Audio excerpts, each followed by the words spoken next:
நம்ம கர்த்தருடைய வார்த்தையை கேட்க போகிறோம். எடுத்துக்கொள்ளுங்கள். கொலோசியருக்கு எழுதின நிருபம் 1 அதிகாரம் 13வது வசனம்.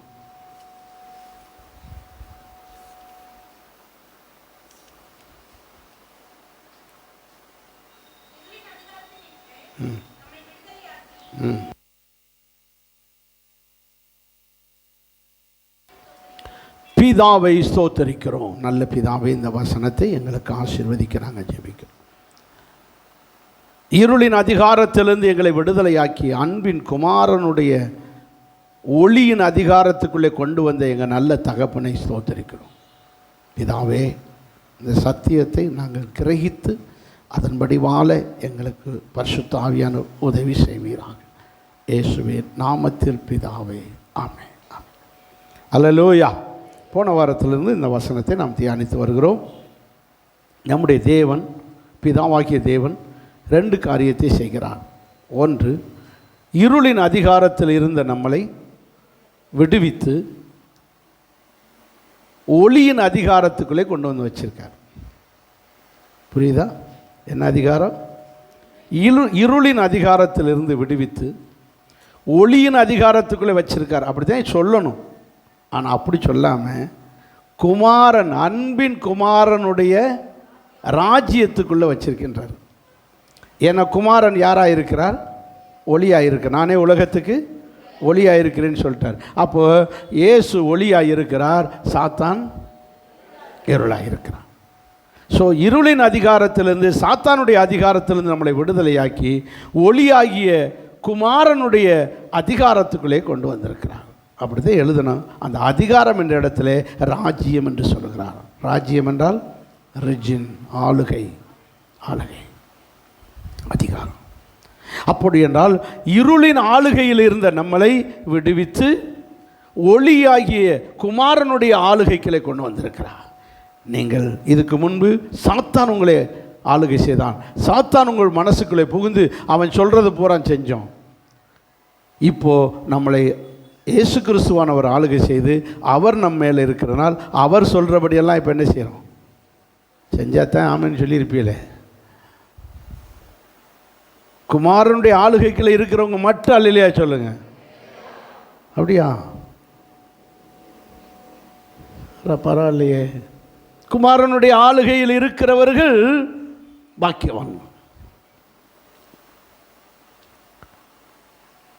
அதிமுக எடப்பாடியினுடைய ஆளுகையிலிருந்து விடுவித்து திமுக என்ற ஸ்டாலின் ஆளுகைக்குள்ளே இருக்கிறோம். இதை நான் அரசியல் நம்ம எந்த கட்சியும் கிடையாது, உதாரணத்துக்கு சொல்கிறோம். சரிதானா? இதுபோல் சாத்தானுடைய ஆளுகையிலிருந்து நாம் விடுவிக்கப்பட்டு இன்றைக்கி யார் ஆளுகையில் இருக்கோம்? குமாரனாகிய இயேசுவின் ஆளுகையில் இருக்கோம். இப்போது அப்படி இருக்கும்போது ஏன் மறுபடியும் நமக்கு இருளின் அதிகாரம் வருது? இருளாகிய சாத்தான் தொந்தரவு பண்ணுறான். ஏன்னா அவன் எப்படியாவது திரும்பவும் நம்மளை அவன் ஆளுகைக்குள்ளே கொண்டு போகணும்னு இருக்கான், முயற்சிக்கிறான்.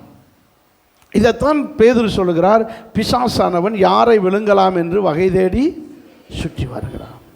அது எப்படி வருகிறான்? கட்சிக்கிற சிங்கம் போல் சுற்றிக்கிட்டே வர்றான். எப்படியாவது யாரையாவது அசந்த ஆட்களை பிடிச்சி கொண்டு போய் மறுபடியும் யாருடைய ஆளுகைக்குள்ள வச்சிடணும், சாத்தானுடைய இருளின் ஆளுகைக்குள்ள வச்சிடணும்னு அவன் சுற்றிக்கிட்டே வரான்.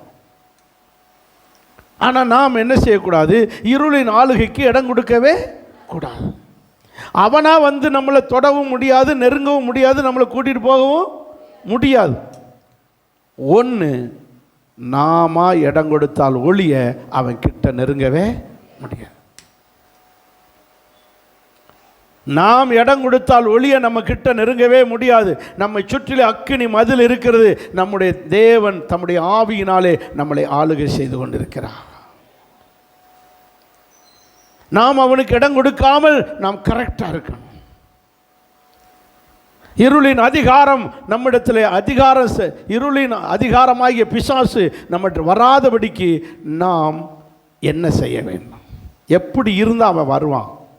போன வாரத்தில் ஒன்று சொன்னேன். என்னது பாவம் அப்படி சொல்லிட்டீங்களோ? ஆனால் வசனத்தின்படி சொன்னால் துன்மார்க்க பழக்கத்துக்கு இடம் கொடுக்கும்போது, துன்மார்க்கத்துக்கு இடம் கொடுத்தால் இருள் வரும். துன்மார்க்கம் இருளை கொண்டு வரும். துன்மார்க்கத்தனம், துன்மார்க்க துஷ்ட பாவம் கிரியைகள் நம்மளை பிசாசு மறுபடியும் வர்றதுக்கு இடம் கொடுக்கும். ஏன்? பாவம் அவனுடையதான ஃபேவரட். யாருடைய? சாத்தான். எறும்பு, இனிப்பு இருந்தால் எறும்பு எங்கே இருந்தாலும் வந்துடும். எப்படித்தான் அதுக்கு முடிக்கும்னே தெரியாது. இனிப்பு இருக்கிற இடத்திற்கு எறும்பு வந்து சேரும். இதுபோல பாவம் இருக்கிற, துன்மார்க்கம் இருக்கிற நபரிடத்திலே சாத்தான் என்கிற இருள் வரும். அது தனி மனுஷனாக இருந்தாலும் சரி, அது குடும்பமாக இருந்தாலும் சரி, அது சபையாக இருந்தாலும் அந்த சபைக்கு பிசாசு வருவான். அந்த குடும்பத்துக்கு சாத்தான் வருவான். எந்த குடும்பத்தில் பாவம் இருக்கிறதோ, துஷ்ட துன்மார்க்க குணங்கள் எந்த வீட்டுக்குள்ளே இருக்கோ அந்த வீட்டுக்கு யார் வருவா? இருள் என்கிற சாத்தான் வருவான். இது போன வார செய்தி. இன்னைக்கு என்ன பார்க்க போகிறோம்? வாசிங்க மத்தேயு சுவிசேஷம். இது வரைக்கும் போன வார செய்தியை தான் சொன்னோம். இன்னைக்கு பாருங்கள், மத்தேயு சுவிசேஷம் 8வது அதிகாரம் 12-13 வசனங்களை பாருங்கள். ராஜ்யத்தின் புத்திரரோ புறம்பான இருளிலே தள்ளப்படுவார்கள். அங்கே அழுகையும் பற்கடிப்பும் இருக்கும். 100க்கு அதிபதியை பார்த்து, நீ போகலாம், நீ விசுவாசித்தபடியே உனக்கு ஆக கிடவது. சத்தமாக ஒரு அல்லேலூயா சொல்லுவோம். இங்கே ஒரு சம்பவத்தை நாம் பார்க்கிறோம். இயேசு கப்பர்நகும் என்ற ஊருக்கு போனார். அந்த ஊரிலே பல அற்புதங்களை இதுக்கு முன்பு செஞ்சிருக்கிறார். இன்றைக்கு இயேசு வருகிறார் என்று சொன்ன உடனே அந்த ஊர்க்காரர்கள் ஊர் என்ட்ரன்ஸிலே சூழ்ந்துக்கிட்டாங்க. அவரை இந்த கூட்டத்தையும் இந்த சத்தத்தையும் கேட்ட அந்த பட்டணத்து அதிகாரி, 100க்கு அதிபதி, ஐயோ என்ன கூட்டம் சத்தம்னு கேட்க, ஐயோ நம்ம ஊரில் வந்து அற்புதம் செய்வார்ல இந்த இயேசு, அந்த சாமி வர்றாருன்னு. அப்படியா? ஐயோ ஏன் வேலைக்காரனு எப்படி இருக்கான், சுகம் இல்லாமல் இருக்கானே, நான் போய் எப்படியாவது அவரை பார்த்து சுகத்துக்கு ஒரு வழி பண்ணிட்டு வாரேன்னு சொல்லி அந்த ஆள் வீட்டை விட்டு இறங்கி அவரும் ரோட்டுக்கு வந்துட்டார். ரோட்டில் வந்து இயேசுவை பார்க்குறாரு. ஏசப்பாட்ட கும்பிட்றாரு. ஐயா, என்னுடைய வேலைக்காரன் இப்படி திமிர்வாதத்தில் ரொம்ப என்ன செய்கிறான், கஷ்டப்படுறான். இவ்வளோதான் சொல்லியிருக்காரு. உடனே ஏசப்பா சொல்லுவார், அப்படியா சார், நீங்கள் போங்க, நான் இவங்களுக்கெல்லாம் ஜெபம் பண்ணி விட்டுட்டு நான் வந்து உங்கள் வேலைக்காரன் என்ன செய்கிறேன், சுகமாக்குறேன். அப்போ இயேசு சொல்லுவார், ஐயோ நீங்கள் என் வீட்டுக்கு வர்றதுக்கு நான் தகுதி கிடையாது, நீங்கள் ஒரு வார்த்தை சொல்லுங்கள், என் வேலைக்காரன் இங்கே சுகமாயிரும். அடப்பாவே, அவன் தலையில் கை வைக்கணும்னு நிற்கிறான் இங்கே கூட்டத்தில், என்னை தொடுங்க உன்னையே தொடுங்கன்னு நிற்கிறான். நீங்கள் என்னடான்னு கேட்டால் ஒரு வார்த்தை சொன்னால் போதும்னு சொல்கிறீங்க. ஏன்னா இந்த 100க்கு அதிபதி ஒரு ரோமன், புறஜாதியான், யூதன் அல்ல, யெகோவாவாகிய நம்முடைய கர்த்தரை கும்பிட்றவன் அல்ல. ஆனால் கர்த்தரை கும்பிட்றேன்னு சொல்கிற இந்த இஸ்ரவேலர்களுக்கு தொட்டாத்தான் சுகம் கிடைக்குன்னு நம்பிக்கிட்டு இருக்கான். சிலர் அது கூட நம்பாமல் வர விசுவாசம் இல்லாமல் வீட்டில் இருந்துக்கிட்டு அங்கேருந்து வேடிக்கை பார்த்துக்கிட்டு நிற்கிறான் ரோட்டில். நீங்கள் என்னடா நேட்டம், புறஜாதியானா இருந்துக்கிட்டு ஒரு வார்த்தை சொன்னாலே சுகம் கிடைக்குன்னு சொல்கிறிய, வாயா. இப்போ தான் சொல்கிறாரு, இந்த இருக்காங்களே நாங்கள் தான் பரலோகம் போகணும்னு சொல்லிக்கிட்டு, ராஜ்யத்தின் புத்திரரோ, பரலோக ராஜ்யத்தின் புத்திரரோ, நாங்கள் தான் பரலோகத்துக்கு போவோம்னு சொல்லிக்கிட்டு இருக்காங்கல்ல, இவங்களுக்கு விசுவாசம் இல்லாததினால், இவங்களுக்கு விசுவாசம் இல்லாததினால், என் மேலே விசுவாசம் இல்லாததினால் இவங்களுக்கு இருள் வரும். என்ன வரும்? இருளாகிய சாத்தான் தான் இவங்களுக்கு. ஆனால் நீங்கள் புறஜாதியானா இருந்தும் என்னை விசுவாசித்ததுனால உங்களுக்கு ஆபிரகாம், ஈசாக்கு, 11 வசனம், ஆபிரகாம், ஈசாக்கு, யாக்கோபோடே போய் என்ன செய்வீங்க, பரலோகத்தில் நீங்கள் பரலோகத்துக்கு போவீங்க. அப்படி என்றால் நன்றாக விளங்கி கொள்ளுங்கள், விசுவாசம் இல்லாதவர்களுக்கு இருள் வரும், விசுவாசம் உள்ளவர்களுக்கு பரலோகம் கிடைக்கும். இரண்டாவது இருள் வருவதற்கு காரணம், ராஜ்யத்தின் புத்திரர், பரலோகம் போகிற கிறிஸ்தவர்கள் என்று சொல்லிக் கொள்ளுகிற நமக்குள்ளே ஆண்டவர் மேலே சரியான விசுவாசம் இல்லாவிட்டால் நமக்கு இருள் வருவது நிச்சயம். இருள் என்று சொல்லக்கூடிய சாத்தான் அதிகாரம் செலுத்துவான், அவன் வருவான், அதிகாரம் செலுத்துவான். ஆகவே தேவனுடைய பிள்ளைகளாகிய நாம் விசுவாசத்தோடு இருக்க பழகணும். கிறிஸ்தவராகி தேவனுடைய ராஜ்யத்தின் பிள்ளைகள் ஆகிவிட்டோம். நாம் கிறிஸ்தவர்களாக தேவனுடைய ராஜ்யத்துக்குரியவர்களாய் மாறிவிட்டோம். தேவனுடைய ராஜ்யத்துக்குரியவர்கள் என்று மாறினாலும் நமக்குள்ளே எது இருக்க வேண்டும்? சொல்லுங்க, விசுவாசம். விசுவாசம் இல்லாவிட்டால் நாம் கிறிஸ்தவராக இருந்தால் கூட எங்கே போக முடியாது? பரலோகம் போக முடியாது. யார் வந்து பிடிச்சிட்டு போயிடுவா? இருளாகிய சாத்தான். கிறிஸ்தவர்களாகிய உங்களிடத்திலே, தேவனுடைய பிள்ளைகள் என்கிற உங்களிடத்திலே, ராஜ்யத்துக்கு போகிறவர்கள் என்று சொல்லுகிற உங்களிடத்திலே விசுவாசம் இருக்கிறதா? ஏனென்றால் இந்த கிறிஸ்தவ வாழ்க்கையிலே பேசிக் அஸ்திவாரமாக இருக்க வேண்டியது விசுவாசம். விசுவாசம்தான் நமக்கு பேசிக். இந்த மனுஷனுக்கு மெயின் பேசிக் எது? எலும்பு. எது? எலும்பு. இந்த எலும்பை வச்சு தான் அடுத்து அதுக்கேற்ற மாதிரி சதை, அதுக்கேற்ற மாதிரி நரம்பு, அதுக்கேற்ற மாதிரி தோல் எல்லாம் படைக்கப்படும். மெயின் பேசிக் போன். சின்ன எலும்பாக இருந்தால் குட்டை மனுஷன், நீளமான எலும்பாக இருந்தால் பெரிய மனுஷன். ஸோ மெயினாக குட்டை நெட்டை ஆக்குறது எல்லாமே எதுக்குள்ளே இருக்குது? இதுபோல் கிறிஸ்தவ வாழ்க்கையில் பேசிக் எது என்றால் ஃபெய்த். அதனால தான் எபிரேயக்காரன் சொல்லுகிறான், விசுவாசம் இல்லாமல் தேவனுக்கு பிரியமாக இருப்பது இம்பாசிபிள், கூடாத காரியம். நீ என்னதான் கிறிஸ்தவனாக இருந்தாலும், என்னதான் கைதட்டி பாடினாலும், என்னதான் காணிக்கை அள்ளி போட்டாலும் ஆண்டவருக்கு நீ கொடுத்ததுக்கு தக்கன ஒரு ஆசீர்வாதத்தை தருவாரே ஒழிய, வசதிகளைத்தான் தருவாரே ஒழிய, நீ ஆண்டவருக்கு பிரியமான பிள்ளையாக மாறிட முடியாது. நீ பிரியமானவன் என்று பெயர் எடுக்க வேண்டுமானால் நீ ஆண்டவர் மேலே எப்படி இருக்கணும்? விசுவாசம் இருக்கணும். ஒரு நல்ல கிறிஸ்தவன் விசுவாசமாக இருக்க வேண்டும். நீங்கள் விசுவாசமாய் இருக்கக்கூடாதபடி உங்கள் விசுவாசத்தை கெடுப்பதுதான் பிசாசனுடைய திட்டம். ஒன்றும் சொல்ல மாட்டான். சிஸ்டர், பிரதர், சர்ச்சுக்கா போறிய? ஆமாம், போங்க போங்க, நல்லபடியாக போங்க, நல்லா போய் பாடிட்டு வாங்க, நல்லா ஆராதிங்க, நல்லா காணிக்க ஓடி. ஆனால் அவர் மேலே மட்டும் என்ன வச்சிடாதீங்க, விசுவாசமாக இருக்காதீங்க. இன்றைக்கி கிறிஸ்தவர்கள், தலைமுறை கிறிஸ்தவர்கள், அப்பா காலத்தில் கிறிஸ்தவ, தாத்தா காலத்தில் கிறிஸ்டியன், நல்லது என்னென்னமோ சொல்கிறாங்க. நான் ரட்சிக்கப்பட்ட 5 வருஷம் ஆச்சு, 10 வருஷம் ஆச்சு, 20 வருஷம் ஆச்சு, ஆனால் என்ன இல்லை? ஃபெய்த் இல்லையே, தனக்குள்ளே விசுவாசம் இல்லையே. நல்ல கவனிக்க வேண்டிய ஒரு சத்தியம். தேவனுடைய பிள்ளைகளிடத்திலே விசுவாசம் அவசியம். இந்த விசுவாசத்தை ஒவ்வொரு பரிசுத்தவான்களிடத்திலும் கர்த்தர் எதிர்பார்க்கிறார். ஷத்ராக், மேஷக், ஆபேத்நேகோ என்பவர்களுக்கு விசுவாசம் இருக்கா இல்லையா என்பதை செக் பண்ண ஒரு சோதனை வருது. அவர்கள் தூக்கி அக்னியிலே போடப்படுவார்கள் என்ற சோதனை. அவர்கள் சொல்லுகிறார்கள், நாங்கள் ஆராதிக்கிற தேவன் எங்களை தப்புவிக்க வல்லவர்.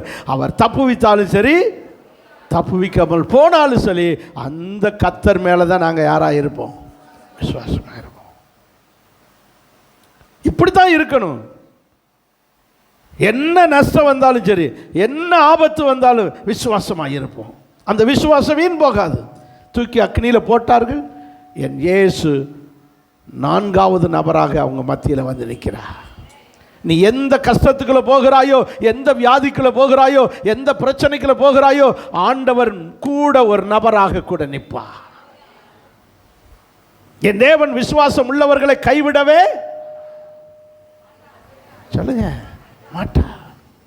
எனக்கு என்ன ஆச்சரியம்னா, அக்னிக்குள்ள தூக்கி போட்டிருக்காங்க, முடி கூட என்ன செய்யலை, கருகலை, தோல் கருகலை, போட்ட ட்ரெஸ்ஸு கருகலை, பலன்னு இருக்காங்க. அந்த தீக்குள்ள போட்டது 3 பேர், நிற்கிறது 4 பேர். அப்படி என்றால் அந்த தீயிலே நடந்தது என்னன்னா, இவங்க கையின் காலும் கட்டித்தானே தூக்கி போட்டாங்க. கையின் காலும் கட்டி இருந்த கயிறு தான் கருகிச்ச ஒழிய, ஆனால் கையில் இருக்கிற ஒரு முடி கூட கருகலை. ஏன் அப்படி நடந்துச்சு? அந்த அக்கினி பாபிலோனிய அக்கினி. அது பாபிலோனிய கயரைத்தான் எரிக்குமே ஒழிய, பாபிலோனிய கயிறு தான் கருகி போகுமே ஒழிய, அந்த பாபிலோனிய அக்கினி பரிசுத்தவானை அசைக்க கூட முடியாது. எத்தனை பேர் விசுவாசிக்கிறீங்க? அல்லேலூயா. நல்ல பிசாசின் வல்லமை, மந்திர வல்லமை, செய்வினை வல்லமை, பொறாமைகள், ஏவுதல்கள், வன்கண்கள் எதுவாக இருந்தாலும் அவங்க ஆளுகளைத்தான் தாக்குமே ஒழிய நம்மளை ஒன்று செய்ய முடியாது. எத்தனை பேர் விசுவாசிக்கிறீங்க? அதான் கண் திருஷ்டி வச்சு கட்டி போட்டிருக்கீங்களோ? புது வீட்டை கட்டி ஒரு கண் திருஷ்டி பொம்மை, கையில் கயறு, புதுசாக ஒரு பைக்கை வாங்கி அதில் ஒரு கயறு, முடிய கயராக திரிச்சு கட்டி போட்டுருக்கு. எதுக்கு விசுவாசிகளுக்கு எதுக்கு கண் திருஷ்டி? அவங்களுடைய வல்லமை நம்மளை ஒன்றும் செய்யவே செய்யாது. பிசாசின் வல்லமை நம்மளை அசைக்க முடியாது. ஏனென்றால் உங்களை சுற்றிலும் ஒரு அக்கினி மதில் இருக்கிறது. நீங்கள் பார்க்க சாதாரணமாக அப்பா இவ்வளோ அப்படி வந்திருக்கீங்க, நடந்து பொசுக்குன்னு ஒரு பைபிளை பிடிச்சிக்கிட்டு ஒரு பேக்கையும் போட்டுக்கிட்டு அல்லேலூயா துதி மகிமை ஏஜி சர்ச்சுக்கு போய்கிட்டு இருக்கே பாவம் போல் வருவியா. ஆனால் உங்களை சுற்றிலும் என்ன இருக்கும்?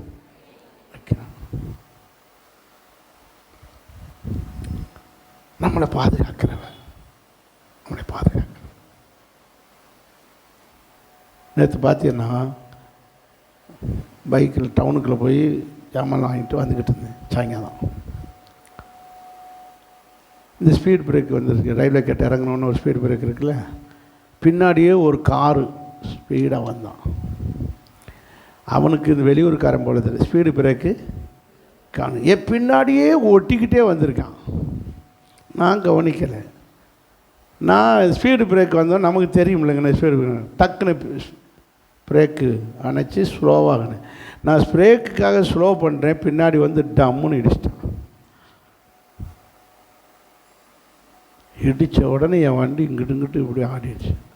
இன்னும் ஓரமாக நிப்பாட்டிட்டு திரும்பி பார்க்குறேன், கார் ஒட்டி இடித்து நிற்கிது என் வண்டியில். அவனுக்கு உள்ளே இருக்கிறவனுக்கு ஒரு மாதிரி ஆயிடுச்சு. எனக்கும் கோபம் அப்படியே முடியை தூக்கி நிற்கிது. டோயிங்கண்ணா என்ன செய்ய, கெட்ட வார்த்தை பேச முடியாதுல்ல, ஏசப்பா பிள்ளை ஆகிட்டோம்னு ஏன் மனுஷன். கொஞ்சம் கேப் விட்டு வந்தான், பிரேக் போடுற அளவுக்கு அது கொஞ்சம் என்ன இருக்கணும், கேப் விட்டு வந்தான். இப்படி வர்றீங்க பார்த்தா வண்டியில் ஒரு கிராட்சு கூட இல்லை, மோதின அறிகுறியே இல்லை. வண்டியை பாருங்கள் நிற்கிது கீழே, ஒரு அறிகுறி இல்லை. கர்த்தர் நம்மை பாதுகாக்கிறவன். ஆமென். இஸ்ரவேலை காக்கிற தேவன் உறங்குவதும் இல்லை. அவனுக்கு ரொம்ப சந்தோஷம், அவனுக்கு சந்தோஷம், எனக்கு சந்தோஷம். எனக்கு கர்த்தர் பாதுகாத்தார்னு சந்தோஷம்.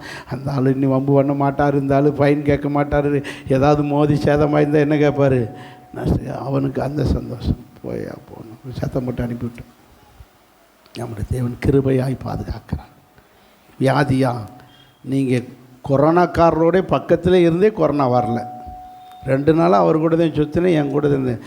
நம்மை காக்கிற தேவன். ஃபஸ்ட்டு அலெக்ஸ் அவர்களை கூப்பிட்டு வந்தோம் இல்லையா, கொரோனாவில் செத்தார். கொரோனாவோடு என் கூட தான் இருந்தார், பேசிக்கிட்டு இருந்தோம், ஒரே காருக்குள்ளே தான் இருந்தோம். அவர் சுவாசிக்கிற எல்லாம் என் மேலே தான் வந்திருக்கும். கர்த்தர் பாதுகாக்கிறார். ஆமென். நோயாக இருக்கட்டும், பேயாக இருக்கட்டும், பிசாசம் எந்த கிரியைகளாக இருக்கட்டும், நீ விசுவாசமாக இருந்தால் உனக்கு ஒரு சேதமும் வராது. ஆனால் நாம் இந்த விசுவாசத்தை அழித்து நம்மளை எப்படியாவது தேவன்கிட்ட இருந்து பிரிக்கணும். இதுதான் பிசாசனுடைய திட்டம். அதனாலே முதல்ல சொன்னேன், பாவம் தேவனை விட்டு பிரித்து அப்படியே இருள் உள்ளே வந்துடும். இன்னைக்கு சொல்கிறாரு, 2வது நம்முடைய விசுவாச குறைவு உண்டாக்கி அப்படியே நம்மளை இருள் உள்ளே வர பார்ப்பான். நம்ம விசுவாசத்தில் எப்படி இருக்கணும், உறுதியாக இருக்கணும். இந்த விசுவாசத்துக்காக என்ன செய்யணும், போராடணும். 1 தீமோத்தேயு 6:12, 1 தீமோத்தேயு 6:12. சீக்கிரம் எடுங்க, நிறைய சொல்ல வேண்டியிருக்கு. தம்பி கலர் இப்படி ஒரு மாதிரி இருக்கு. விசுவாசத்தின், அதை சொல்லுங்க, என்னது? விசுவாசத்தின் நல்ல போராட்டத்தை போராடு. நல்ல விசுவாசத்துக்காக நல்ல போராட்டம். நீங்கள் போராடுறீங்களே, விசுவாசத்தை காத்துக்கொள்ளணும்னு அண்டு சாத்தான்கிட்ட போராடுறீங்களே, இந்த போராட்டத்துக்கு பேர் என்ன போராட்டம்? நல்ல போராட்டம். நல்ல காரியத்துக்கு. வீட்டில் சொல்லுவாங்க, என்ன இயேசுவை கும்பிட்டு என்னத்தை கண்ட நீ? இயேசு உனக்கு என்னத்தை அள்ளி கொடுத்துட்டாரு? நோ, அவர் கொடுத்தாலும் கொடுக்காட்டாலும் எனக்கு இயேசு தான் வேணும் என்று அவர்களோடு என்ன செய்ய வேண்டும்? அவர்களோடு, அப்படி சொன்னவங்களோடு போராடுகிறோம். அப்படி போராடுகிற அந்த போராட்டத்துக்கு பெயர் நல்ல போராட்டம். Very good, very good, very good, very good. அதுக்கு பேர் தான் என்ன போராட்டம்? அவர் என்னை ஆசீர்வதிச்சாலும் சரி, ஆசீர்வதிக்கிட்டார். ஆனால் யோபு பொண்டாட்டி அதில் ஃபெயிலியர். யோபு பொண்டாட்டி என்ன சொல்கிறான்? அந்த இயேசுவை கும்பிட்டு என்னத்தை கண்ட? அந்த தேவனை தூஷித்து ஜீவனை விடு. அவரை கும்பிட்டு தான் இம்பிட்டு 10 பிள்ளைகளும் செத்து போச்சு, சொத்து பூரா போச்சு, பிள்ளைகளும் செத்து போச்சு, எல்லாம் போச்சு. நீர் என்னத்துக்குன்னு இந்த சாமியை கும்பிட்டு கிடக்க? அப்படி சொன்னால் உங்களுக்கு எப்படி இருக்கும்? ஆமாம்ல, கும்பிட்டு என்னத்தை கண்டோம்ல, பேசாமல் இந்த வாரத்தில் நின்றுவோம், சர்ச்சுக்கு போக வேண்டாம், அப்படி தான் சொல்லுவே. என்ன சொல்லியிருக்கணும் யோபு மாதிரி? கர்த்தர் கொடுத்தார், கர்த்தர் எடுத்தார். அவர் திரும்ப கொடுத்தாலும் சரி, கொடுக்காட்டாலும் சரி, எனக்கு இயேசு தான் வேணும் சொன்னது யாரு? யோபு. இப்போ நீங்கள் சொல்லணும், இப்படித்தான் நம்முடைய விசுவாசத்துக்காக என்ன செய்யணும்? போராடணும். இந்த போராட்டத்துக்கு பெயர் நல்ல போராட்டம். இதை பவுல் சொல்கிறார், போராடின பவுல் சொல்கிறார் 2 தீமோத்தேயு 4:7. எப்படி சொல்கிறார் பாருங்க? 2 தீமோத்தேயு 4:7 பவுல் சொல்கிறார் பாருங்க, நல்ல போராட்டத்தை போராடிட்டேன், முடிச்சிட்டேன், என் போராட்டத்தை நல்லபடியாக போராடிட்டேன். எதுக்கு? அந்த விசுவாசத்துக்கான நல்ல போராட்டத்தை போராடிட்டேன். என் விசுவாசத்தை கெடுக்க பார்த்தான் சாத்தான். போராட்டத்தை கொண்டு வந்து என் விசுவாசத்தை கெடுக்க பார்த்தான். என் விசுவாசத்தை நான் என்ன செய்தேன்? சொல்லுங்க, காத்து கொண்டது எதை? பிசாசு மணிப்பரிச பேக்கை இழுத்தான், திருட்டு போய் என் பேக்கை தோளில் கிடந்த பேக்கை திருடினா, அவனோடு போராடி என் பேக்கை பத்திரமா பிடிச்சிக்கிட்டேன். இப்போ நீங்கள் போராடினது சாத்தான் ரவுடி பயலோடு, திருட்டு பயலோடு பேக்குக்காக போராடினிய. இங்கிட்டு ஒரு திருட்டு போயிருக்கான் சாத்தான், அவன் எதை பேக்கை திருட வர மாட்டான். எதை திருட வரான்? விசுவாசத்தை திருட வர்றான். அவனோடு விசுவாசத்துக்காக போராடி என் விசுவாசத்தை காத்துக்கொண்டேன். இல்லையா? சொல்லுவோமா? ஒவ்வொரு நாளும் உங்கள் விசுவாசம் கரெக்டாக இருக்கான்னு பார்த்துக்கணும். கரெக்டாக பேக் இருக்கா? பேக்கில் வச்சதெல்லாம் கரெக்டாக இருக்கா? கரெக்டாக போகும்போதெல்லாம் பேக்கை செக் பண்ணிக்கிறீங்களா? செக் பண்ணிக்கிறோமா? எல்லாம் வச்சுருக்கணும். இதுபோல் ஒவ்வொரு நாளும் நம்முடைய விசுவாசத்தை செக் பண்ணணும். நான் இன்றைக்கி ஃபுல்லாக விசுவாசமாக இருந்தேனா? இன்றைக்கி ஆண்டவர்கிட்ட நான் விசுவாசமாக இருந்தேனா? என் விசுவாசத்தை நான் காத்துக்கொண்டேனா? சின்ன பிரச்சனை வரும், கஷ்டத்தை கொண்டு வருவான், வியாதியை கொண்டு வருவான், ஏதாவது நஷ்டத்தை கொண்டு வருவான். அதெல்லாம் நம்ம சோர்ந்து போயிடக்கூடாது. எல்லாத்துலையும் எப்படி இருக்கணும்? இன்றைக்கி இல்லாட்டா நாளைக்கு சேர்த்து தருவார் என் இயேசு. இன்றைக்கி வியாபாரம் நடக்கட்டும், நாளைக்கு வியாபாரத்தை தருவார். ஆமேன், அல்லேலூயா. இன்றைக்கி வேலை கிடைக்கட்டும், நாளைக்கு எனக்கு ஒரு நல்ல வேலையை தருவார். என் படித்தது வீண் போகவே விசுவாசமாக இருங்க.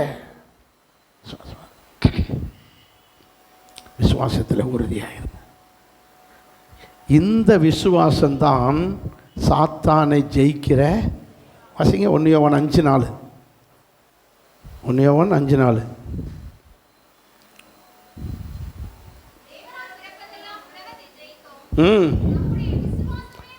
எல்லாரும் சொல்லுங்க, நம்முடைய விசுவாசமே உலகம்னு யாரு? சாத்தான். சாத்தானுக்கு பல பெயர். ஒன்று சாத்தான், பிசாசு, வலு சர்ப்பம், பழைய பாம்பு, இருள், உலகம், மாமிசம். இதெல்லாம் யார் பேர்?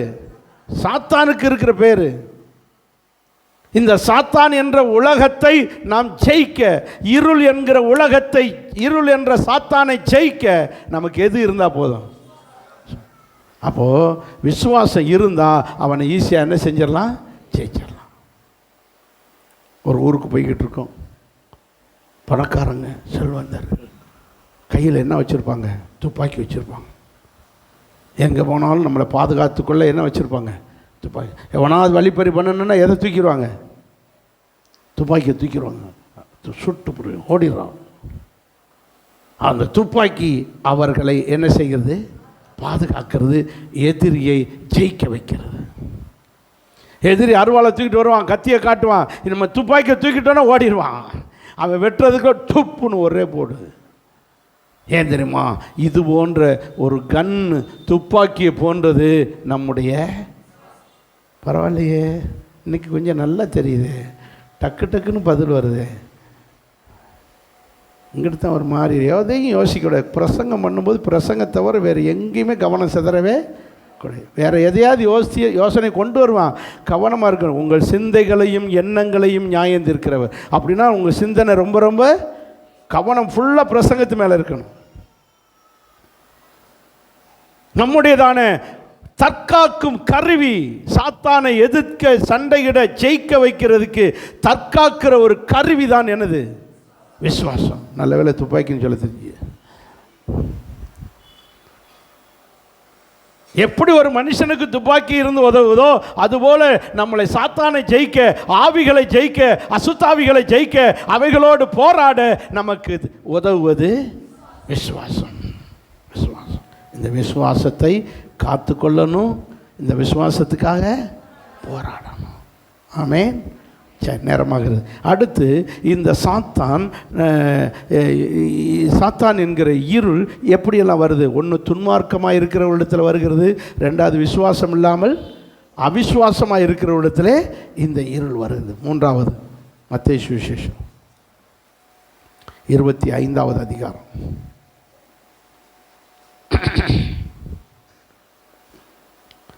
மத்தேயு சுவிசேஷம் 25வது 30ஆம் வசனத்தை பாருங்க. பிரயோஜனமற்ற ஊழியக்காரனாகிய இவனை புறம்பான இருளிலே தள்ளி போடுங்கள், அங்கே அழுகையும் பற்கடிப்பும் உண்டாயிருக்கும். நல்லா கவனிச்சுக்கோங்க. இருளில் என்ன இருக்கும்? இருளான இடத்துல என்ன இருக்கும்? ஒன்று அழுக வைப்பான், இன்னொன்று பல்ல கடிப்பு வைப்பான். பல்ல கடிக்கிறன்னா என்ன அர்த்தம்? கொட்டாய். கொட்டாய் வர்றதை பாருங்க. நான் பாஸ்டுக்கு எதுக்கு நானே உள்ளே நுழைஞ்சிருவேன் போல.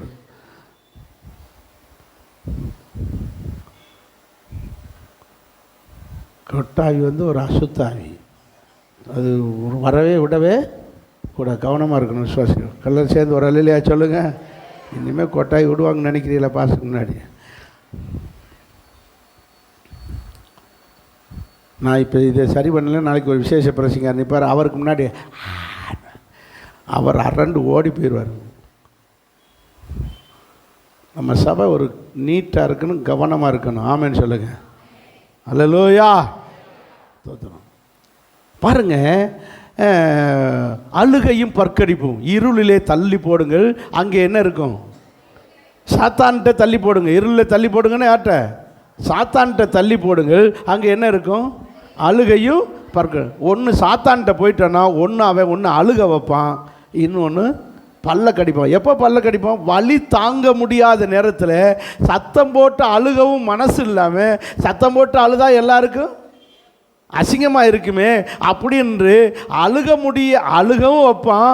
அழுக முடியாமல் அடக்கிறதுக்கு பேர் தான் என்னது? சொல்லுங்க. அழுகையை அடக்கிறதுக்கு பேர் தான் என்னது? அப்பா, புரியுதா? நடித்து காட்ட வேண்டியிருக்கு, நடிகர்களாக வேண்டும். அப்படி வள்ளியை அடக்கிறதுக்கு, வள்ளியை தாங்குகிற முடியாமல் அப்படி பல்ல கட்டிக்கிற பற்றியெல்லாம் இதுதான். சாத்தான்கிட்ட போட்டால் இந்த ரெண்டு தான் கிடைக்கும். இருளான பிசாசுக்கிட்ட போகும்போது ஒன்று நம்மளை அழுக வைப்பான், இன்னொன்று அழுகக்கூட முடியாத அளவுக்கு வலியை கொடுப்பான், வேதனையை கொடுப்பான், பல்ல கடிக்க வைப்பான். யாருக்கு இந்த இருளான இடம்? ஒன்று துன்மார்க்கமாக இருக்கிறவன், ரெண்டு விசுவாசம் இல்லாமல் அவிசுவாசமாக இருக்கிறவன், மூணாவது பிரயோஜனமற்ற ஊழியக்காரர்கள், பிரயோஜனமற்ற விசுவாசிகள், யூஸ்லெஸ் பிலீவர், யூஸ்லெஸ் பாஸ்டர். உபயோகமே இல்லாத நபர். உன்னால் இந்த சர்ச்சுக்கு என்ன பிரயோஜனம் சொல்லு? வந்து வந்து உட்கார்ந்து இந்த கல்லை தேய்ச்சி போடுறதே மிச்சம். நல்ல வேளை கல் மாட்டிட்டோம். ஆனால் பாயை போட்டு பாயை தேய்ச்சி பாய் வேற பிஞ்சு என்ன பிரயோஜனம் சொல்லுங்கள்? உங்களால் இந்த ஏசப்பாவுக்கு என்ன பிரயோஜனம்? தசமாவும் கொடுக்குறீங்களா? காணிக்க கொடுக்குறீங்களா? நல்லாவது நேரத்துக்கு வந்து பாடி ஆராதிக்கிறீங்களா? என்ன பிரயோஜனம்? ஒரு எஜமான், அதுக்கு ஒரு கதை சொன்னார் ஏசப்பா. முந்தின பகுதியில் படித்தோம். ஒரு எஜமான் ஒருத்தன் இருந்தான். அவர் வெளியூருக்கு போனார். அவர் போகும்போது லாங் லீவில் போயிட்டார். போகும்போது தன் வேலைக்காரன்ட்ட போகிறான். ஒருத்தனுக்கு 5 தாளந்து, ஒருத்தனுக்கு 2 தாளந்து, ஒருத்தனுக்கு 1 தாளந்து கொடுத்துட்டு போனார். அவர் வர லேட் ஆகிடுச்சு. அவர் வந்து அவருடைய முடிஞ்சு சில வருஷம் கழித்து வந்தார். வரும்போதோ 5 தாளந்து உள்ளவன் 10 ஆக்கிட்டான், 2காரன் 4 தாளந்து ஆக்கிட்டான், 1 தாளந்துக்காரன் அதை பத்திரமா புதைச்சி வச்சிருந்தான். அவர் வந்தோடனே கோவம் வந்துருச்சு. வேண்டாம், தானும் அனுபவிக்காமல் அடுத்தவனே அனுபவிக்க விடாமல் நான் கொடுத்த தாளந்தை இப்படி வச்சிருக்கேடா, யூஸ்லெஸ், ஒருத்தருக்கும் பிரயோஜனம் இல்லாதவனே என்று அவனை திட்டினார். திட்டினது மட்டும் இல்லை, அவனை தூக்கி எதில் போட சொன்னார்? சாத்தான்கிட்ட போடுங்க அப்படின்னு சொல்கிறதுக்கு பதில் எதில் சொல்கிறாரு? போச்சு, அவனை எங்கே போடுங்க? இருளிலே போடுங்கள். அவன் அங்கே பல்ல கடிக்கிற அளவுக்கு வேதனையோடு கிடக்கட்டும், அழுதுகிட்டு கிடக்கட்டும். என்ன தாளந்து என்றால் என்ன? உங்களுக்கு கொடுக்கப்பட்டதான ஆசீர்வாதங்கள், திறமைகள், ஆசீர்வாதங்கள். உங்களுக்கு சில ஆசீர்வாதங்களை தந்திருக்காரு. அதையெல்லாம் நீங்கள் மற்றவர்களுக்கு பிரயோஜனமாக இருக்கணும். தானும் அனுபவிக்கிறதில்ல, அடுத்தவங்களே அனுபவிக்க விடுறதில்ல, ஒருத்தருக்கும் 10 பைசா செலவழிக்கிறது இல்லை. குடும்பத்துக்காக எதோ நல்லது கெட்டது வாங்கி போடுறேன்னா ஒன்றும் வாங்கி போடுறது கிடையாது. எல்லாம் பற்றியெல்லாம் நிறைய பேர் இப்படி தான் இருக்காங்க. யாருக்குமே பிரயோஜனம் இல்லை. பிரயோஜனமற்ற, யூஸ்லெஸ், உபயோகமற்ற விசுவாசிகளாய் நாம் இருக்கவே கூடாது. நாம் மற்றவர்களுக்கு பிரயோஜனமாக இருக்கணும், ஆண்டவருக்கு பிரயோஜனமாக இருக்கணும், ஏழைகளுக்கு பிரயோஜனமாக இருக்கணும், வீட்டில் உள்ள கூட பிறந்தவங்களுக்கு, வீட்டில் குடும்பத்தாருக்கு பிரயோஜனமாக இருக்கணும். வீட்டில் ஒரு வேலை செய்கிறது கிடையாது, ஒரு உதவி கிடையாது. அந்த பெற்றோருக்கு எவ்வளோ கோபம் வரும் இந்த பிள்ளைகளால். சில புருஷன்ற பேரில் அப்படியே அரக்கனாக இருக்கிறது, ஒரு வேலையும் செய்கிறது கிடையாது, ஒரு சின்ன உதவி கூட செஞ்சு கொடுக்கறது கிடையாது. கேட்டானாம். இப்படி ஒரு பிரயோஜனம் இல்லாதவர்கள் எல்லாம் அவர்களை இருள் வந்து சேரும், சாத்தான் வந்து சேர்வாங்க.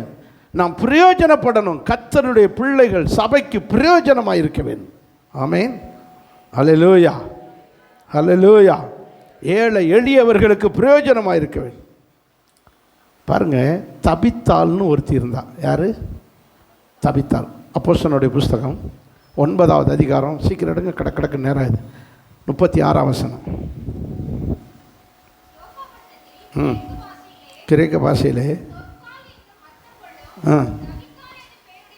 தபித்தாள் என்ற பேருடைய சிசி. எபிரேய பாஷையில் அவளுக்கு பேர் தொற்கால். சாரி, இது கிரேக்க பாஷையில். எபிரேய பாஷையில் அவளுக்கு பேர் தபித்தாள். தபித்தாள் இன்னும் தொற்கால், 2 பேர். இந்த தபித்தாள் ஒரு சொல்லுங்க, சீச்சியா, சீசி. சீசின்னா என்ன? சீசன், சீசி. அப்போ பெண் சீசி, பெண் சீடர். நம்ம பாஷையில் சொன்ன என்னது? பெண் சீடர், சீசி. இவள் நல்ல விசுவசீசனாக இருந்திருக்கா. அவள் என்ன செஞ்சாலும் சொல்லியிருக்கு, நற்கிரியைகளையும் தர்மங்களையும் கொஞ்சம் கொஞ்சம், ஏதோ கொஞ்சம் கொஞ்சம் பேருக்கு செஞ்சான். அப்படியே செஞ்சான். எப்படி செஞ்சான் இருக்கு? மிகுதியான தர்மங்களை செய்தான், நற்கிரியைகளை செய்தான். நற்கிரியைனா என்ன? தர்மம்னா என்ன? நல்ல காரியத்தை செய்ததுக்கு பூரா நற்கிரியை. தர்மம் என்றால் திரும்ப எந்த பலனையும் எதிர்பார்க்காமல் ஃப்ரீயாக செய்கிறதுக்கு பேர் தர்மம். அது காசும் கொடுக்கலாம், உதவியும் செய்யலாம், என்ன வேணாலும் செய்யலாம். அதுக்கு பேர் என்னது? தர்மம். ஃப்ரீயாக செய்கிறதுக்கு பேர் தர்மம். அந்த தர்மம் அதாவது பிரதிபலன் எதிர்பாராமல், அவங்ககிட்டருந்து எதை எதிர்பாராமல் செய்கிறதுக்கு பேர் தர்மம். பண உதவி செய்யலாம், பிள்ளைகளுக்கு ஃபீஸ் கட்டி கொடுக்கலாம், அதை செய்யலாம், சாப்பாடு வாங்கி கொடுக்கலாம், சாப்பாடு போடலாம். அன்னதானம் தர்மம், தர்ம ஸ்தாபனம் தர்மம். இந்த சகோதரி தபித்தாள் என்கிற சகோதரி தர்மங்களையும் நற்கிரியைகளையும் மிகுதியாய் செய்தார். மிகுதியாய் செய்தார். இப்படி தர்மம் செய்கிற சிஸ்டருக்கு என்ன வந்துருச்சு? அடுத்த வருஷத்தை பாருங்க, டக்கு டக்குன்னு வை தம்பி. அந்நாட்களில் அவள் எங்க இவ்வளவு நல்லது செஞ்சா கூட வியாதி வருமா? கொஞ்சம் யோசிங்க. இயேசு நேசிக்கிறவனுக்கு என்ன வந்திருக்கு? லாசருக்கு. நீர் நேசிக்கிற லாசரு என்ன பட்டான்? வியாதி. இயேசுவுக்கு பிரியமாய் இருக்கிற, மிகவும் பிரியமானவனாய் இருக்கிற தானியேல் வியாதிப்பட்டான். வியாதிப்பட்டு சோர்ந்து கிடந்தார். ஏசாயா தீர்க்கதரிசிக்கு வியாதி வந்துருச்சு. மிகவும் நல்ல ராஜான்னு வேலை செஞ்சது எசேக்கியா ராஜாவுக்கு வியாதி வந்தது. வியாதி வராத நபரே இல்லை. ஸோ வியாதியை வச்சு ஒரு ஆளை கணக்கு போடவே கூட. இவ்வளவு நற்கிரியை செய்கிறா, தர்மம் செய்கிறா, அவளுக்கு போய் என்ன வந்திருக்கு? என்ன வியாதி? காய்ச்சலா? குது குதுன்னு தடுமம் பிடிச்சிருக்கா? தடுமம் பிடிச்சிருக்கா? காய்ச்சலா? ஒரு ஆவி பிடிக்கிறதுக்கு ஆவி பிடிச்சி ஒரு மாத்திரை போட்டால் போயிடும். என்ன வியாதி வந்திருக்கு? மரணத்துக்கு ஏதுவான வியாதி. மரணத்துக்கு ஏதுவான வியாதி வந்திருக்கு. எது செஞ்சவளுக்கு? நற்கிரியைகளும் தர்மம். சரி, அந்த வியாதி வந்துச்சு போயிருச்சுன்னு விடக்கூடாது. டபக்கு அவுட்டு. யாரு? தபித்தாள் சேர்த்து போனா. உடனே அவளை குளிப்பாட்டி ஐஸ் பெட்டியை வர சொல்லி ஐஸ் பெட்டிக்குள்ளே வச்சார்கள். அந்த காலத்தில் ஐஸ் பெட்டி இல்லாதனால, ஃப்ரிட்ஜு என்னது ஃப்ரீசர் இல்லாதனால தூக்கி மேலறையில் கொண்டு போய் கட்டில் உட்கார வச்சுட்டாங்க. சரி, கிடத்தினார்கள். மேலறையில் என்ன செய்தார்கள்? கட்டில் படுத்து போட்டாங்க. எல்லாரும் வந்து வந்து அழுதுட்டு போகிறாங்க.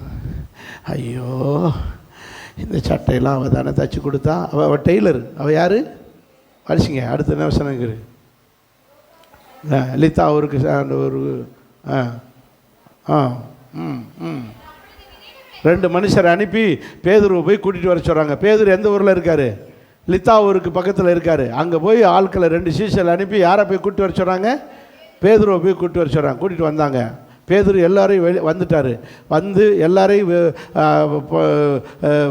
ரூமில் படுத்து கிடக்கிற தபித்தாள் வீட்டில் இருக்கிற எல்லா ஆட்களையும் வெளியே போய் சொல்லிவிட்டு பேதுரு முழங்கால் படிக்கிட்டு ஜெபம் பண்ணி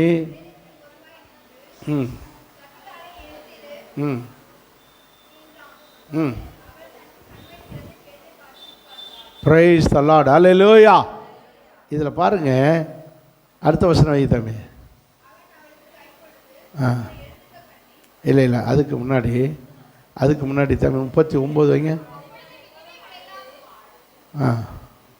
இல்லை 39 நடுவில் பாருங்கள். தொற்கால் தங்களோடு கூட இருக்கையிலே அவள் செய்து கொடுத்த அங்கிகளையும் வஸ்திரங்களையும் பேதுருவிடத்தில் இவன் செத்த உடனே யாரை கூப்பிட்டு வர்றாங்க? பேதுருவுக்கு ஆள் அனுப்பியாச்சு. பேதுருவுக்கு ஆள் அனுப்பி, நம்ம ஒரு பழைய காலம்னா தந்தி அடிச்சிருக்குன்னு சொல்லலாம். இப்போ ஆளை நேரடியாக அனுப்பியாச்சு. ஆளை நேரடியாக அனுப்பி யாரை போய் கூப்பிட்டு வர்றாங்க? பேதுரு வந்துட்டார். வந்த உடனே அம்புட்டு ஜனங்களும் சூழ்ந்துக்கிட்டாங்க. அவங்க சட்டையை காட்டுறாங்க. ஐயா, இந்த சட்டை பூரா அவதாயா தச்சு கொடுத்தது. ஒரு அம்மா கொண்டு போய் இந்த அங்கி சேலையை காட்டி இந்த சேலை அவதான் நெஞ்சு கொடுத்தது. அப்போ பாருங்கள், ஒவ்வொருத்தருக்கும் ஒவ்வொரு உதவி செஞ்சிருக்கா. எல்லாம் பாருங்கள், அந்த ஜனங்க பாருங்கள், அவள் உயிரோடு இருக்கையில் அவள் தங்களுக்கு தச்சு கொடுத்த செஞ்சு கொடுத்த இந்த அங்கிகளையும் வஸ்திரங்களையும் அவரிடத்தில் என்ன செய்தார்கள்? காண்பித்து. நீங்கள் செய்த தர்மங்கள் எல்லாம் தேவ சமூகத்தில் இருக்கும். ஆமேன். நீங்கள் செய்த நன்மைகள் எல்லாம் தேவ சமூகத்தில் இருக்கும். மிகுந்த தர்மங்களை செய்து வந்தாள், மிகுந்த நற்கிரியைகளை செய்து வந்தாள். தர்மமும் நற்கிரியை எப்படி செய்யணும்? அப்புறம் வரேன் தொற்காலுக்கு. தர்மம் எப்படி செய்யணும்? தர்மம் எப்படி செய்யணும்? நம்ம ஆட்களுக்கு காணிக்கை எப்படி கொடுக்கணும்னு இன்னும் தெரியலைங்க. காணிக்கையை கொண்டு வந்து அப்படியே மடிச்சு, பாஸ்டர் உங்கள் கையை கொடுங்க, யாருக்கும் தெரியும், பத்திரம் அப்படி வச்சுக்க, பைபிளை காட்டுங்க. காணிக்கையை பொத்தி கொண்டு வந்து காணிக்கை பெட்டியில் போட்டுருவோம். இப்படியா காணிக்கை கொடுக்க சொல்லியிருக்காரு. பகிரங்கமாக பேப்பரில் கவரில் எழுதி போடணும். நீங்கள் காணிக்கையை மற்றவர்கள் அறிய கொடுக்க வேண்டும். தர்மத்தை மட்டும்தான் தெரியாமல் கொடுக்கணும். வாசிங்க மத்தேயு 6:1-2. நீயோ தர்மம் செய்யும்போது மனுஷர் காண வேண்டும் என்று அவர்களுக்கு முன்பாக தர்மம் செய்யாதபடிக்கு எச்சரிக்கையாயிரு. மனுஷர் காணவே கூடாது. ஒரு மனுஷனுக்கு நீங்கள் செய்கிற தர்மம் தெரியக்கூடாது, உதவி தெரியக்கூடாது. ஒருத்தர் சேலை எடுத்து கொடுக்குறோம், ஒரு சட்டை எடுத்து கொடுக்குறோம், ஒருத்தர் ஃபீஸ் கட்டுறோம், அல்லது ஒரு உதவி செய்கிறோம், ஒரு அரிசி பருப்பு வாங்கி கொடுக்குறோம், ஒருத்தருக்கும் தெரியக்கூடாது. யாருக்கும் தெரியாமல் கொண்டு போய் கொடுக்கணும். அம்மானு சோறு ஓடுறதே விளம்பரம் பண்ணி ஒரு கட் அவுட்டு செஞ்சு வச்சு அன்னதானம் என்ற பேரில் அதுக்கு 4 கொட்டடிச்சு அதுக்கு ஒரு பேண்ட் ஷர்ட்டு வச்சு இது பண்ணி அதுக்கு ஒரு அன்னதானம் வழங்குகிறார். வீடியோ எடுத்து அதை நம்ம கேபிள் டிவியில் போட்டு விட்டு இன்னாருக்கு இன்னும் அப்பா 2000 ரூபாய்க்கு சோறை போட்டு 20,000க்கு விளம்பரம் பண்ணிடுவான். விசுவாசிகளே தர்மம் தெரியக்கூடாதுன்றாரு. வசனத்தை பாருங்கள். மனுஷர் காண வேண்டும் என்று உங்கள் தர்மத்தை செய்யாதபடி எச்சரிக்கை ஆயிரு. அப்படி செய்யும்படி தர்மம் செஞ்சாயினா கிறிஸ்மஸ் வருது, யாருக்கு என்ன கொடுத்தோம்னே தெரியாமல் செஞ்சாயினா பரலோகத்தில் ஒரு பலனும் கிடைக்காது. நான் சொல்லலை, வசனம் சொல்லுது. அடுத்து பாருங்க 3ஆம் வசனம். நீ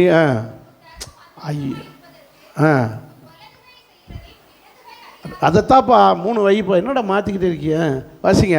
நீயோ தர்மம் செய்யும்போது உன் தர்மம் அந்தரங்கமாக இருப்பதற்கு வலது கைக்கு கொடுத்தது இடது கைக்கு தெரியக்கூடாது. இந்த கை கொடுக்கறது இந்த கைக்கு தெரியக்கூடாது. அவ்வளோ சீக்கிரட்டாக கொடுக்கணும். தர்மத்தை இப்படி கொடுக்கணும். காணிக்கையை தெரியணும். நான் கர்த்தருக்கு கொடுக்குறேன், நீங்கள் அதே போல் கொடுக்க பழகுங்க. ஆமென். நம்ம எல்லாமே மாற்றி மாற்றியே செஞ்சு பழகிட்டோம். நம்ம மாற்றி மாற்றியே செஞ்சு பழகலாம். நம்ம ஊரில் சாப்பிடும்போது தெரியாமல் ஒழிச்சு வச்சுட்டு கதவை போட்டிக்கிட்டு கதவை சாத்தி வச்சுக்கிட்டு, ஆனால் டாய்லெட் போகும்போது வரிசையாக உட்காந்து ஒன்று போல் உட்காந்துக்கிட்டு இருப்பேன். வெள்ளைக்காரனை பாருங்கள், சாப்பிடும்போது டேபிள் போட்டு சுற்றி உட்காந்து குடும்பத்தோடு உட்காந்து டைனிங் டேபிள்னு வச்சு நல்லா உட்காந்து சாப்பிடலாம். ஆனால் டாய்லெட்டு போகும்போது தனித்தனியாக ரூமுக்குள்ளே போய் தனியாக வெளியே தெரியாமல் இருந்துட்டு வந்துடுவேன். நம்ம ஆட்கள் எதை தனியாக செய்யணும், எதை பப்ளிக்காக செய்யணும், ரெண்டுமே நமக்கு மாற்றி மாற்றி செஞ்சுக்கிட்டு இருக்கும். அவன் நாட்டு கலாச்சாரம் பாருங்க. அவன் திங்கிறத சேர்ந்து திம்மா, கழிக்கிறத தனியாக கழிப்போம். நம்ம இதை பப்ளிக்காக கழிப்போம் தெரியாமல். விளங்காத சமுதாயம், விளங்காத பழக்க வழக்கம், விளங்காத இந்த மாதிரி தான் காணிக்கையே தெரியாமல் கொடுக்குறது. ஆண்டவருக்கு கொடுக்கும்போது தெரிகிற மாதிரி மனுஷனுக்கு கொடுக்கும்போது தெரியும். எல்லாம் எகனைக்கும் மகனை தர்மத்தை தெரியாமல் செய்யணும். இவை தெரியாமல் செஞ்சது கூட இப்போ வெளியே வருது. இவை செத்த பிறகு 50 பேரும் கொண்டு வந்து ட்ரெஸ்ஸாக காட்டிக்கிட்டு இருக்காங்க. அப்போஸ்தலர் நடவடிக்கை 9ஆம் அதிகாரத்தில் கொண்டு வந்து அவ்வளோ பேர் ட்ரெஸ்ஸை யார்கிட்ட காட்டுறாங்க? ஐயா இது இவ தான் தச்சு கொடுத்தா, இவ தான் செஞ்சு கொடுத்தா. வங்கிகளையும் அந்த இதுகளையும் கொண்டு வந்து வஸ்திரங்களையும் கொண்டு வந்து காட்டுறாங்க. காட்ட காட்ட பேதுருக்கு எப்படி இருக்குது? ஓ எவ்வளோ உண்மையான விசுவாசியாக வாழ்ந்திருக்கா. உடனே போகிறா, அண்ணன் செய்யறா, எல்லோரும் வெளியே போங்கன்னு சொல்லிட்டு கதவை பூட்டிக்கிட்டு முழங்கால் போட்டு என்ன செய்கிறாரு? ஜெபம் பண்ணுறாரு. அப்படியே ஜெபம் பண்ணும்போது கர்த்தர் அவளுக்கு உயிரை கொடுக்குறார். கண்களை திறந்தால் பேதுருவை பார்த்து உட்கார்ந்த கண்ணை திறந்தா எந்திரிச்சு உட்காந்துட்டார். பாஸ்டர் ஸ்தோத்திரம் பாஸ்டர், வந்து என்னை ஜெபம் பண்ணி எழுப்பி விட்டதுக்காக ஸ்தோத்திரம் பாஸ்டர். உங்கள் ஜெபத்தை கேட்டு பரலோகத்தில் இருக்க தேவன் என்னை உயிரை திரும்ப அனுப்பி வச்சார் பாஸ்டர். எந்திரிச்சு உட்காந்து 2 பேர் பேசிக்கிட்டு இருக்காங்க. சந்தோஷமா இல்லையா? சொல்லுங்கள் அல்லேலூயா. நல்லா கவனிக்க வேண்டிய சத்தியம் இங்கே பாருங்கள். தர்மம் செய்கிறது. அவள் செய்த நற்கிரியைகள் இப்படி மற்றவர்களுக்கு யாராக வாழ்ந்திருக்கிறார்கள்? பிரயோஜனமாக இருந்திருக்கிறார். பிரயோஜனம் இல்லாதவர்களை சாத்தான் என்ற இருள் சூழ்ந்து கொள்ளும், பிரயோஜனமாக இருக்கிறவர்களை பரலோகம் சூழ்ந்து கொள்ளும். ஆமென். யாருக்காவது பிரயோஜனமாக இருக்கமா? யாருக்காவது பிரயோஜனமாக இருக்கமா? ஒன்றும் வீட்டுக்கு பிரயோஜனமா, சபைக்கு பிரயோஜனமா?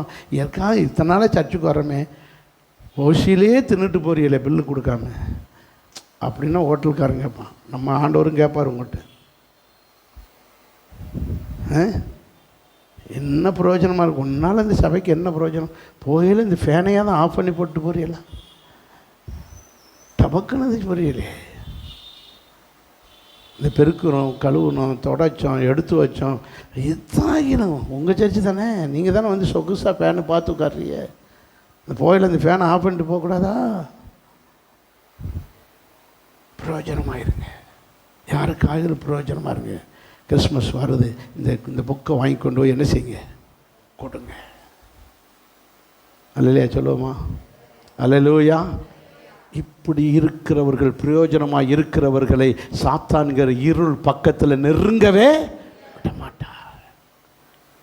பாவம் செய்கிற துன்மார்க்கமாக இருக்கிறவர்களுக்கு இருள் வரும், அவிசுவாசமாக இருக்கிறவர்களுக்கு இருள் வரும், பிரயோஜனம் இல்லாதவர்களுக்கு இருள் வரும். 4வது, ஐயோ இன்னும் இருக்கா, 60 சீக்கிரம் முடிக்க மாட்டேன்றாரு. 1 யோவான் 2:8. அப்படி தான் உங்கள் மனசில் தோணும், இன்னுமா இருக்குது பிரசங்கம், முடிச்சிருவா, இப்போயே முடிச்சிரு, எனக்கு ஒன்றும் பிரச்சனை இல்லை. 1 யோவான் 2:8. உங்களுக்கு ஒரு புதிய கற்பனை, புதிய கட்டளை. கற்பனைன்னு என்னது? கட்டளை. புதிய கட்டளையை சொல்லுகிறேன். ஆண்டவருக்குள்ளேயும் இருக்குது, உங்கள்கிட்டையும் இருக்க வேண்டிய கட்டளை, மெய்யாகவே இருக்கிறது. என்ன கட்டளை? இருள் நீங்கி போகிறது, ஒளி வந்து பிரகாசிக்கிறது. கட்டளை என்ன தெரியுமா? இருள் நீங்கி போகிறது, ஒளி வந்து பிரகாசிக்கிறது. வாசிங்க சிஸ்டர், டக்கு டக்குன்னு. ஒளியிலே இருக்கிறேன் என்று சொல்லியும், வெரி குட், இருக்கிறான். நல்லா பாருங்க, மறுபடியும் முந்தின 8ஆம் வசனத்தை வைங்க தம்பி. என்ன சொல்லியிருக்கு? இருள் நீங்கி போயிட்டு ஒளி வந்து பிரகாசிக்குது. என்னைக்கு இயேசுவை ஏற்றுக்கொண்டோமோ, என்னைக்கு ஏசப்பா பிள்ளைய மாறிட்டோமோ, நான் சொல்ற புரியுதா? என்னைக்கு இயேசுவை ஏற்றுக்கொண்டோமோ, என்னைக்கு ஏசப்பா பிள்ளைய மாறிட்டோமோ, அப்போவே நமக்குள்ளே இருந்த இருளாகிய சாத்தானும் அவனுடைய சொல்லுங்க, சாத்தானும் அவனுடைய கிரியைகளும் சொல்லுங்க நீங்கி போயிருச்சு. அப்புறம் அதுக்கு பதிலாக எது உள்ள வந்துருச்சு? சொல்லுங்க, ஒளி வந்து விட்டது, மெய்யான ஒளி வந்து விட்டது. இதைத்தான் பார்த்தோம். இருளின் அதிகாரத்திலிருந்து விடுதலையாக்கி குமாரனுடைய ஒளியின் அதிகாரத்துக்களே கொண்டு வந்தான். என்னைக்கு? இதுதான் புதிய கட்டளை, இதுதான் புதிய பிரமாணம். என்ன பிரமாணம்? ஏசப்பா விசுவாசித்து வந்தால் நம்மளை இருந்து இருள் விலகிரும், சாத்தான் விலகிரும், அவனுடைய கிரியைகள் எல்லாம் விலகிரும். நோயோ பேயோ தொல்லையோ எல்லாம் கந்திஷ்டியோ எல்லாம் விலகிரும். ஆனால் என்னைக்கு இயேசு கிறிஸ்து வந்தோமோ அன்றைக்கே நமக்கு ஒளி வந்து ஏசப்பா பிள்ளையா, தேவ பிள்ளையாய், நல்ல குணசாலியாய், நல்ல பிள்ளையாக மாறிக்கிட்டே இருப்போம். ஆமேன். சொல்லிட்டு நீங்கள் ஒளியில் தான் இருக்கீங்களான்னு கேட்பார். ஆமாம், நான் 5 வருஷமாக சர்ச்சுக்கு வரேன், 10 வருஷமாக சர்ச்சுக்கு வரேன், நான் எத்தனை வருஷமாக பிறந்ததுலேருந்து இந்த சர்ச்சில் தான் பிறந்து வளர்ந்தேன், எங்கள் பாஸ்டர் எனக்கு எல்லாமே பேர் வச்சு விட்டார், ஞானசானம் கொடுத்தாரு, கல்யாணம் பண்ணி வச்சார், நான் எதில் தான் இருக்கேனாப்பா? ஒளியில் தான் இருக்கேன், இந்த சர்ச்சில் தான் இருக்கேன், 8 வருஷம் 10 வருஷமாக இருக்கேன், 20 வருஷம் 30 வருஷமாக அந்த சர்ச்சில் இருக்கேன், நான் ஒளியில் தான் இருக்கேன் என்று சொல்லியோ, ஒளியில் தான் இருக்கிறேன் என்று சொல்லியோ சகோதரனை பகைக்கிறவன் நீ ஒளியிலே இல்லை, இருளிலே இருக்கிறாய். அதனுடைய அர்த்தம் நீ ஆண்டவரோடு இல்லை. சொல்லுங்க, கவனிக்குது, புரியுதா பிரசங்கம்? அல்லையா? சொல்லுங்க. அப்போ நீ ஒளியில் இருக்கேன்னு சொல்கிற, ஆனால் நீ யாரோட இருந்துக்கிட்டு இருக்க? அப்போது சகோதரனை பகைக்கிறவர்கள் இருள் வரும். சொல்லுங்க, 4வது யாருக்கு இருள்? சகோதரனை பகைக்கிறவர்களுக்கு இருள் வரும். சகோதரனை யாரு? என் கூட பிறந்து ஒன்று கூட இல்லையே, நான் ஒத்தையில் தானே பிறந்தேன், எனக்கு பகைக்கிறதுக்கு யாருமே இல்லையே அப்படின்னு நீங்கள் தப்பிக்க முடியாது.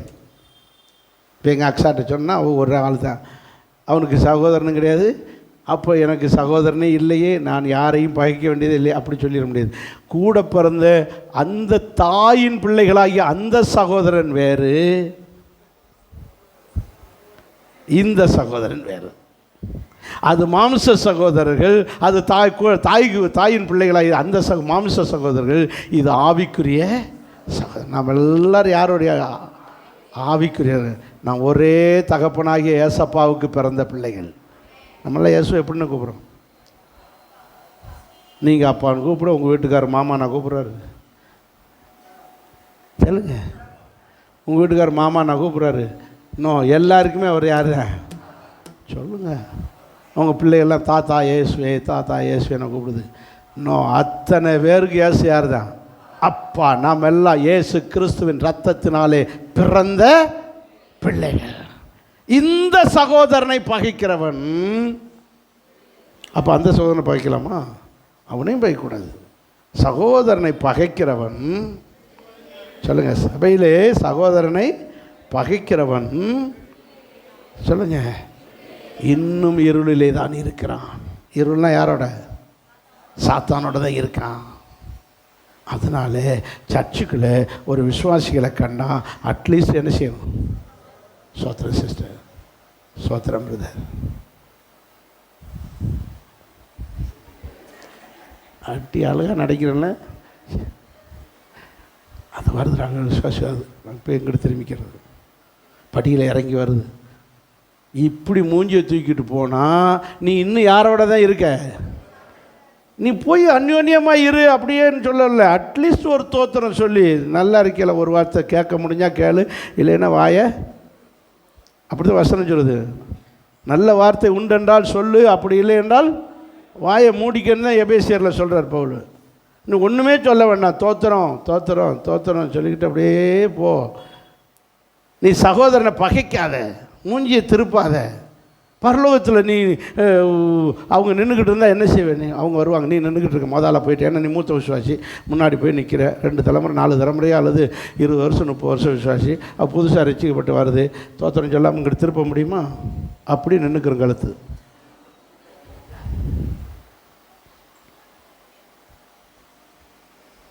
இப்போவே அப்படித்தான் இருக்குது. கழுத்து வலி தாங்க முடியல. எல்லார்ட்டையும் திருப்பினாங்கன்னா கரெக்டாக இருக்கும். நீ ஒரு ஆளுகிட்ட மட்டும் கழுத்தை திருப்புற, அதனால தான் அப்படி போகுது. வேண்டிய ஆளாக பார்த்து கழுத்துக்கிறாங்க. எல்லார்ட்டையும் கழுத்தை திருப்பி எல்லாருக்கும் தோத்திரம் சொல்லணும். பைபிள் அப்படி தான் சொல்லுது. நீ நேசிக்கிறவர்களே நேசித்தால் எனக்கு சீஷர்கள் அல்ல, அப்படி தானே சொல்கிறாரு. இப்போ எல்லா வசனம் எடுக்க நேரம் இல்லை. நீ உன்னைய வெறுக்கிறவர்களையும் நீ நேசிக்கணும், அதுதான் கிறிஸ்தவம். அட்லீஸ்ட் ஒரு தோத்திரம் உன்னை புரிஞ்சுக்கிறல, உன்னை பேர் பரவாயில்ல, புரிஞ்சுக்கிறப்போ புரிஞ்சுக்கிட்டோம். அது வரைக்கும் ஒரு வெறும் தோத்திரத்திலே போவான். ஆத்திரத்தை அடக்கி தோத்திரத்தை சொல்லிக்கிறோம். ஆத்திரத்தை அடக்கி கோபமாக தான் வருது. அவங்கவுங்க சொன்னது அவங்கவுங்க செஞ்சதெல்லாம் பார்த்தா என்ன செய்ய? ஆத்திரத்தை அடக்கிக்கிட்டு தோத்திரத்தை சொல்லிவிட்டு நல்லா இருங்கன்னு போய்கிட்டே இருக்கணும். ஆமேன்னு சொல்லுங்கள். இப்படி தன் சகோதரனை பகைக்கிறவன் ஸ்டில் இன் டார்க்னஸ். நீ இன்னும் யாரோடு இருக்கிறாய்? இருளில் இருக்கிறாய். சாத்தான். யாரோடும் பகையாக இருக்கவே கூடாது. நம்ம யாரையும் பகைக்கக்கூடாது. அவங்க நல்லவங்க தான், சாத்தான் தான் அவங்களை கெடுத்து இப்படி உங்களோட சண்டை போட வைக்கிறான், மிஸ் அண்டர்ஸ்டாண்டிங் கொடுக்குறான். கவனமாக இருப்போம். அல்லையா சொல்லுவோமா?